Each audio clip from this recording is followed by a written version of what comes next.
was the oldest child in my family, and we didn't have very much money. And I was working about 3 jobs and trying to keep my grades up and everything else just to pay for nursing school.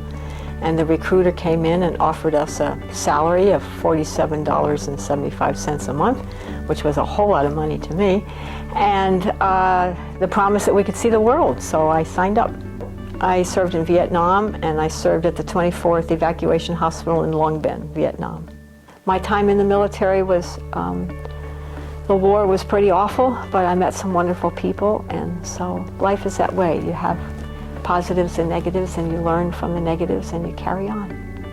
My first duty assignment was the Presidio in San Francisco, and that was quite an experience working there, because these were in the days of the anti-Vietnam protesters and hate-Ashbury.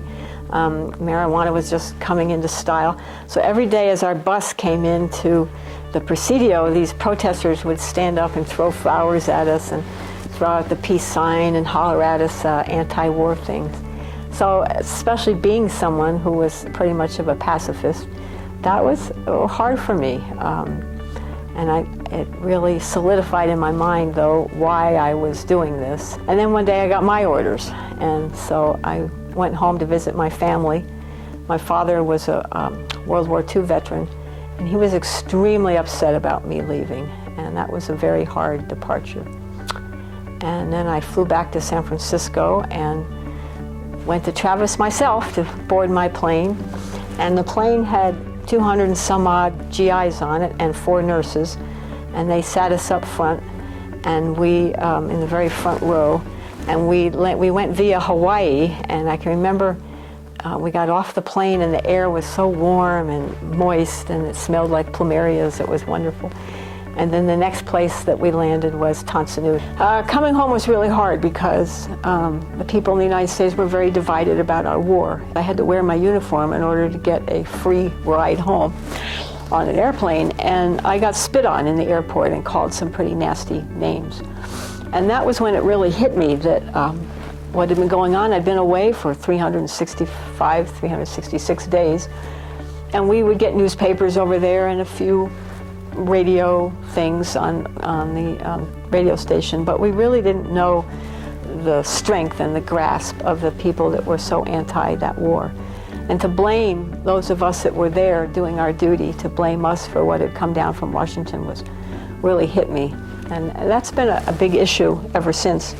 So for years after I got out, we just never mentioned that we were in Vietnam, because it would bring up all kinds of very uncomfortable conversations, and I'd get called names, and it was pretty awful. I met my husband-to-be in Vietnam, and he was still in the service, and he got transferred to Triple Army Hospital in Hawaii, which was a wonderful duty station. And so we lived in Hawaii for a long time. But we just never even talked about Vietnam. It never came up unless we were in military circles. And then I went to work as a volunteer at the Vet Center, and I realized the horrendous after effects of the war and the after effects of the way the country was treating us, how that was affecting so many of these veterans. And so now I'm the Veteran Service Officer for Eagle County, and I'm still working with the veterans, and the Vietnam vets still have all their problems. And it's just been a long, long 50 years. Well, I'm very, very much against war, and I was when I went in. But I went in because part of my ethics when I went in was that there were young men that were being drafted, and they didn't necessarily believe in war or killing either, and they needed to be taken care of, and so that's why I was there. My opinion about war hasn't changed. I think it's a horrible thing, and we really need to work on diplomatic and negotiating in order to handle disputes, which our world really needs to look at seriously these days. However, my feeling about the military is that these are men and women who have chosen, or before they were drafted and now they've chosen, to protect our country and to protect our democracy. Democracy is very, very important to me, and so I cry easily at the national anthem, and I cry when I do a color guard at a basketball game, and so I've become very patriotic, and the importance of our military protecting us, but also spreading the word about democracy around the world. There are countries in the world where girls can't go to school and girls and women can't leave their home without a male escort, where women have no rights, and let alone to vote. And so those are things that we have here in the United States, especially this day after the election, that we need to really, really appreciate, and it's what our military are there to protect.